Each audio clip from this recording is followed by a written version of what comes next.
I am happy where I am. I think there is so much left ahead for me to do at AEW, things that I want to accomplish. Um, but also, I'm just really excited to be a part of something when it's fresh and new. And, I think we're past the years of finding our footing, but to have been a part of that and continue to water it and watch it grow is just a privilege as well as a joy.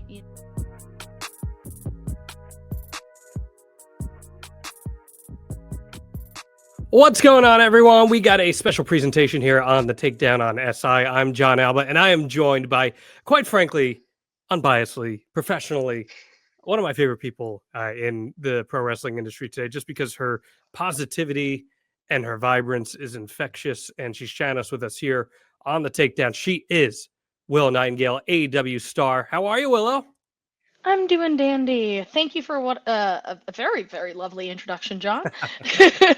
We go back. We go back a hot second, and it's been so great seeing your progression over the past few years into one of the true staples of AWTV, and now you're presented in a pretty significant way here ahead of Double or Nothing. I want to get it out of the way first because I got to ask. You've been all over the headlines lately. People suggesting that you re-signed with AEW, that you're going to be there for the next few years. Is there any sort of insight you can provide on that? Is there truth to these rumors that Willow Nightingale has put pen to paper? That is true. Yes, I am happy where I am. I think there is so much left ahead for me to do at AEW, things that I want to accomplish.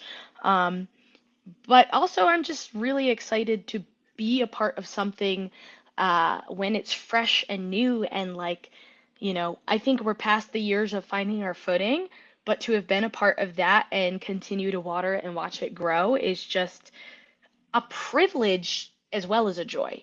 So I'm excited to continue to take part in that. Well, congratulations to you. Thank you We've very seen a lot much. of course, we've seen a lot of people in the last few years when their contracts are coming up with WWE, AEW, TNA, whatever it may be. They kind of dip their toes into the market and they see what's out there. But you decided while you were still under contract here to re-sign. You mentioned before that you're extremely happy where you are. Was there any particular reason that swayed you and enabled you not to even bother testing the waters and to commit yourself long term? I mean, I think one of the most amazing things about All Elite Wrestling is that we have great international partners, and I can be someone who's featured on television regularly, week in, week out, and I can still take a weekend off and hop on an international flight to Tokyo or Mexico City. And I know that we've got partners over there who are going to take care of me. I'm going to have a fun, hard-hitting match where I get to learn more about my craft, take away another style in a professional setting, but also just like on an interpersonal level, meet other people who view the world differently than me and remind myself that even though sometimes in wrestling we put on our superhero capes and we feel larger than life, like I can go to the other side of the world to have that same superhero feeling and then walk down the streets where I don't speak the language and feel like a tiny little speck on earth and be like, yep, this is the human experience, and I'm just so fortunate to be able to do it because AEW allows me to, and I can continue to do so. How has that made you a better in ring talent, getting a chance to have some of these other outside excursions? I mean, of course, from like a technical standpoint, when you work with people who from like the ground up, the foundation of how they learn wrestling, the moves, and the way that they put together their strategy is going to be different than the way I do. On a fundamental standpoint, yes. And I can, through mixing it up with them, take some of that away and be like, okay, I know, Julia Hart. She's been wrestling for a few years. She don't know this yet. I'm gonna take her out with this because she's not expecting it. So something like that is one way that I learn from these international excursions. But also just the audience, right? Like we always talk about how like wrestling is universal. Um, Culturally, people are going to like different things that they see. But at the end of the day, I never want to lose who I am at my heart, Willow Nightingale. And I bring that to people, even if the culture is a little bit different. But it's interesting to see what they like and don't like. And I carry that with me too. I don't know. I don't know if I'm explaining this well, but it's a lot to take in every time. And I try to be that person that is very like expressive of my gratitude, but also like keep the ears open, take everything in every way that I can. Uh, and it's been treating me well so far, so I'll keep doing that. Yeah, I'd say it certainly has been treating you well. You've managed to garner a TBS championship reign. You find yourself in a main event position, which again, I do want to dig into you with that on just a minute here. But going back to where you are in the actual company right now, it's very difficult to climb the ranks in any promotion and to not Mhm. just then reach a certain point, but then to sustain yourself at a certain point. And you're climbing, you're climbing, you're climbing. And then Mercedes Monet comes in. She's one of the top talents in all the world, and she cements herself at that level. Tony Storm, she's been firmly in the main event scene for a while now. Where do you feel you are on a self evaluation basis within the ranks of the AW women's division? And how do you drive yourself to continue to grow within that? That is a very good question, John. I feel like I started at AEW as someone who didn't have any of that, right? Like I had a little bit of indie buzz, I had that little indie darlingness to me, um, but I didn't come in with any prior like international television exposure. Um, the hardcores maybe might have known who I was, or even the people who were tuning into AEW Dark may have caught a glimpse of me and been like, oh, maybe there's something to this girl. But every opportunity that I was given, I had to try to make the most of it so that there would be more opportunities coming my way. And after about 3 years of me being on the roster, maybe closer to 4, almost 5 years of like the first time I ever walked in and did extra work, it's just been little by little chipping away at the if I'm down here, how do I get here? How to get here? How do I get here? How do I get here? And so while I may not be a Tony Storm or a Mercedes who like walked through the door with already these expectations and a name and followers and viewers and all this stuff, I think I've worked my way as what some people would call homegrown, and uh, I'm there among the ranks with them. And I think part of it is because of how much I love this company and I've grown through it. Maybe that's even part of the reason people love me so much, is because the story of AEW kind of is the story of me. It's rooted in passion for pro wrestling, being something different than what everybody else expects or understands pro wrestling to have been for years and years and years, and maybe there's a little bit of buzz going on, but myself and the company parallel have ambition to do more and be more and prove to everyone that like I deserve the spot that I'm in. I've worked my butt off to be here. Passion is one thing, yes, but like we've done all the hard work to actually deserve being in the positions we are. And that is maybe a parallel I've never put together until right now.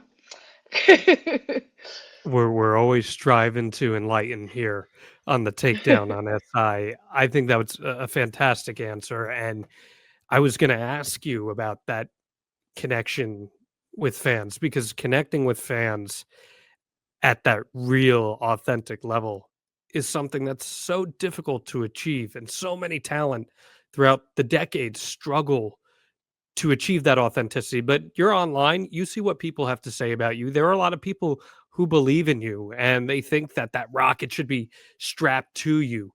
Do you feel that adoration from the fans, and how does that drive you as a performer? Absolutely. And I mean, for some reason, there's this weird thing evolutionarily where the human brain a lot of times blocks out the good, safe things and zeroes in on the negative because apparently that's danger. And so our brains are like, oh, I'm going to remember the bad so that I can avoid the bad. And now that social media exists, it's louder than ever. Um, and so I try my very best to focus on the 95% positive, which a lot of people in wrestling have a hard time with. I have previously had a very hard time with. Um, but when I feel small and am reminded of being a speck of dust on this giant earth, um, I remember that I have a little bit of control and I could pity myself and be miserable because of the state of some things in this world are so heavy and unbearable to think about. Um, I'm a very fortunate, blessed, privileged even person. Um, and I know there's light, and I have a family and friends who love and support me, and fans who love and support me.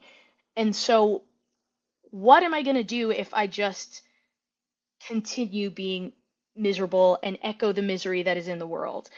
I can try my best to have that stop with me and focus on the good and spread that to others. And that has a much larger impact than anything I have ever done or could ever do. And I don't even remember what the question was that you had asked and how you phrased it, but that is how I try to approach my day. Oh, my fans, how do I interact with them? Well, Yes, that it's is what that I try to connection, label right? them. Right, yeah, and it's that connection, and you just mentioned, like, let's not shy away from things right now. We're in a very turmoil environment right now, especially in the United States right now. There's a lot of division, and you're a public-facing figure who radiates this energy and this positivity. Are you cognizant of that in your approach to performing? Very much so. I, like I said, would rather use the little platform that I have, or I mean, granted, through All Elite Wrestling, it's much bigger Sure. than it could have been, but like I, whatever power I have, I would like to use it for good. I have not gotten this far in my life by focusing on the negative.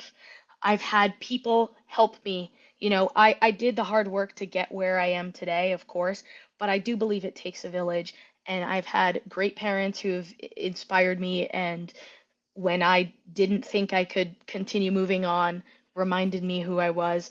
I've had people who when I wasn't driving and I had to get from show to show, would pick me up at a train station or, drive me to whatever closest place to my house so that I could just get around. And there's a lot of people that I relied on to help me every step along the way. And in turn, the best thing I could do is pass that forward, whether that be in a big way or a small way. If it's just a fan that I help put a smile on their face, or if it's someone in the locker room who maybe they ask me to watch their match or something and I'll help them to the best of my ability, or if there's something with their gear, because I make my own gear.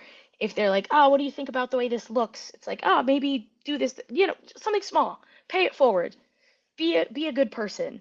And even if there are people in the locker room, obviously, is pro wrestling. Not everybody gets along. We're built on the drama of it all, right? Um, I don't get along with everybody, but I respect I respect them. They've Sure. they've all put the boots on and gotten in the ring and had their own struggle or obstacle. And at a bare minimum, I respect all the girls in the locker room. Um, and I'm appreciative of the fans who cheer for us and me specifically. Thank you. So I Talk, will talk pass on the smiles. Talking with Willow Nightingale here on the Takedown S. I got a few more minutes with you. I want to talk about Double or Nothing. As we record this here on Tuesday, the 20th, There's been a lot of rumors about anarchy in the arena. It's been a staple of this event the past few years. And the idea that something like that could be expanded beyond what we've been given before. You've been involved with this Death Riders angle here. You've been a prominent figure in that. And that's kind of been a breath of fresh air, seeing the women's division involved in this major angle. Hypothetically speaking, what would it mean to you to get a chance to be featured on a stage like that? And how has it been to be working alongside some of the main event figures in AEW? I have had so much happen in the past few years that I would have never imagined I would find myself in these situations. Um, but I have, over the past few months, first I came to the aid of my friend Orange Cassidy, who I've known for years.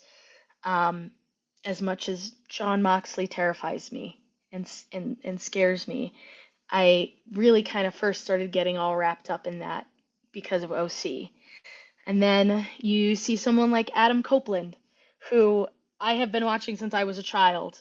And, I got to tag with him uh, before the Death Rider stuff was happening. And that was wild.